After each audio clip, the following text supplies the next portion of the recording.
अध्यक्ष हैं, बताइए। एक तो अभी तक बाटी चोखा का इशू था, फिर संगम का इशू आया, अब तो घूसखोर पंडित कहा जा रहा है, और हेमंत तिवारी जी तो कुत्ता और हाथी से तुलना करते हुए कह रहे हैं ये जात के साथी नहीं है। आपकी पंडित कम्युनिटी के पतन की क्या पराकाष्ठा का दौर चल रहा है? मिश्रा जी प्रणाम। मैं कहना चाहूंगा सबसे पहले तो इसे किसी राजनीतिक पार्टी से जोड़ करके ना देखा जाए। मैं किसी भी सरकार का ना समर्थक हूं ना विरोधी हूं। मैं सरकार की गलत नीतियों का विरोधी हूं। जैसा कि अभी मैंने देखा, जो फिल्म निर्देशक हैं उन्होंने एक बात बताई कि वो भावनाएं गलत नहीं थी, पंडित नाम रख दिया गया, और पंडित का मतलब ये नहीं होता कि कोई जात विशेष, पंडित का मतलब होता है ज्ञान। तो एक बात मैं बताना चाहता हूं कि जो ज्ञानी होता है उसके अंदर एक समझ होती है कि गलत क्या है और सही क्या है। तो ज्ञानी को घूसखोर कैसे साबित कर दिया गया? सबसे पहली बात, ये बहुत गलत बात है। दूसरी बात, पंडित का मतलब होता है विद्वान, और आदिकाल से पंडित टाइटल अधिकतर ब्राह्मण समाज के लोग ही लगाते हैं। अगर आप ऐसा नहीं है, गोंडा में एक मंत्री थे समाजवादी पार्टी के नेता, उनका नाम जानते हैं क्या था? पंडित सिंह, विनोद सिंह।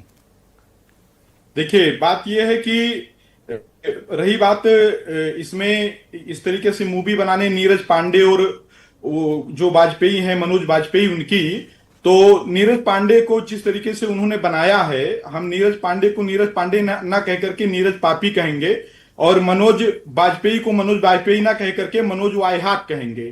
कारण ये है कि इनको फिल्म जो है, सिनेमा जो है, वो आईना दिखाने का काम करता है, लेकिन जिस तरीके से इन्होंने एक समुदाय को, एक जाति विशेष को टारगेट किया है, वो बहुत गलत है। भ्रष्टाचारी तो कोई भी हो सकता है। अगर इनको मूवी बनानी थी तो घूसखोर अफसर भी कर सकते थे, क्योंकि उसमें एक अफसर का ही किरदार मनोज वाजपेयी निभा रहे हैं। तो जो इस तरीके से बनाया गया बहुत ही ज्यादा गलत है, निंदनीय है, और इसका विरोध हो रहा है। और एक बात रत्नाकर जी ने जो कही, उन्होंने सही बात कही है कि आए दिनों एक नैरेटिव सेट किया गया है हमारे समाज को नीचे गिराने का।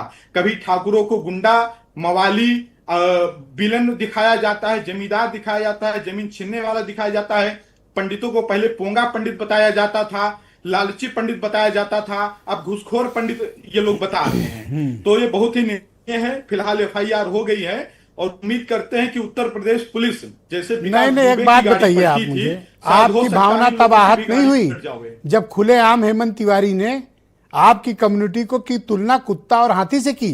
तब आपकी भावना आहत नहीं हुई? अभी रत्नाकर सिंह या दुष्यंत बोल दें तो अभी आप पहाड़ सर पे उठा लोगे। आपके मुंह पर बोला गया है। अगर कोई दूसरी कम्युनिटी का आदमी ये कहता तो अभी आप लौट रहे होते जमीन पे। उन्होंने आपके मुंह पर कुत्ता और हाथी से तुलना की, आपकी जुबान बंद हो गई है, आपकी जुबान नहीं खुल रही है। बताया था तिवारी जी को, मैंने बताया था कि देखिए कारण क्या है कि जब हम खुद अपने जाति को गाली देंगे तो हम उम्मीद अगर ये करें कि कोई दूसरे जाति का व्यक्ति हमारे जाति का सम्मान करेगा तो कभी नहीं कर सकता।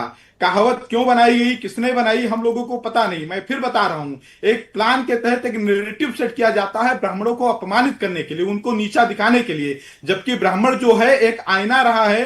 ब्राह्मणों का योगदान, जीरो की खोज जो है ब्राह्मणों ने की, और आजादी की पहली गोली मंगल पांडे ने चलाई।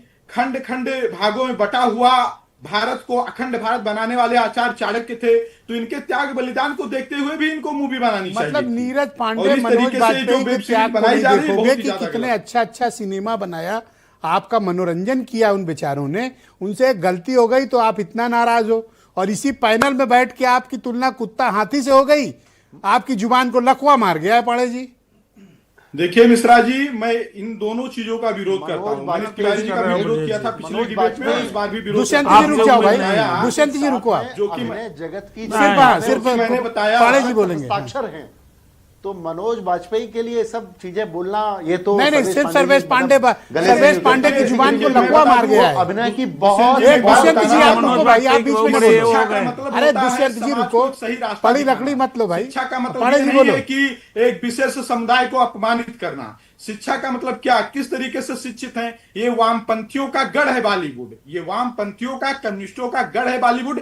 आप बताइए कि पहली मूवी राजा हरिश्चंद्र बनी थी, ठीक है, और आज मूवी क्या बन रही है? ऐसी आपकी जुबान को लकवा मार गया है। अपने हेमंत बेटे तिवारी के के साथ, सामने एक आपकी भाई आवाज अपनी नहीं निकल बहन रही के है, साथ, एक बाप जिन्होंने अपनी आपके बेटी साथ के ऐसी साथ। तुलना अरे की। नहीं, नहीं, अभी मुंह कोई नहीं नान कर ब्राह्मण सकता अगर ये है। बात वो कह ये जो देता इनका तो अस्तर अभी किया आप है, स्क्रीन झगड़ा तोड़ मुझे डालते, निंदनीय अभी है अभी और स्क्रीन तोड़ मैं देते इसका आप। विरोध करता हूँ। पर यहाँ तिवारी जी यही बोले बात हो आपकी गई हिम्मत संजय नहीं जी। पड़ रही है। एक ब्राह्मण दो ब्राह्मणों को लड़ा रहा। अरे दो तिवारी ब्राह्मण जी का मिलकर मैंने घूसखोर उसका पंडित विरोध बनाए हैं, किया, उनका भी तो मेरी कुछ बात हिसाब आप करो। सुन नहीं रहे, आप मेरी बातों को हैं? सुन नहीं रहे। मैंने अभी उसका दीपक विरोध किया रंजन था। या अरे वो लखनऊ आएंगे, निकल जूते गया खाएंगे। उनका। ये एक तो भैया ये लोग लखनऊ जुबान आएंगे, काट जूते रहे हैं। खाएंगे। ब्राह्मणों को अपमानित करने का। और अगर हम खुद ब्राह्मण, अगर मैं पांडे हूँ, दुष्यंत अगर तिवारी रत्नाकर जी हमारा जो है, दोस्त, हमारा भाई पत्रकार रत्नाकर अगर हैं, गलती से भी ये बात बोल गया होता तो ये लोग जुबान काटने दौड़ते, और अभी दोनों की हिम्मत नहीं बढ़ रही है। मैंने उसका मिश्रा जी मैंने विरोध किया है, मैंने पहले भी विरोध किया और आज भी मैं विरोध कर रहा हूं कि अगर खुद अपने जाति को इस तरीके से कहेंगे तो फिर दूसरे लोगों से हम सम्मान की या अब मतलब अरे सम्मान आप का क्या हम चाहते क्या हैं कि करेंगे? हेमंत तिवारी माफी मांग के बात वापिस ले लें? आप उसका मतलब समझिए। हम तो चाह रहे हैं मिश्रा जी, पहले जिस टॉपिक पर चर्चा हो रही है उस टॉपिक पर चर्चा हो जाए, कार्रवाई पहले मनोज वाजपेयी और नीरज पांडे पर हो जाए। और तिवारी जी तिवारी जी के मैं बातों की निंदा करता हूं, मैंने इस निंदा। विषय पर अरे चर्चा तिवारी की, जी मैंने नहीं, हेलो निंदा की है। मिश्रा जी। निंदा तक तो आए, चलो मिश्रा इतना तो तिवारी हुआ। पांडे आपस में डिबेट के लड़ेंगे अंत तो में यही हो स्थिति सकता है होगी। कि हम आप लोगों को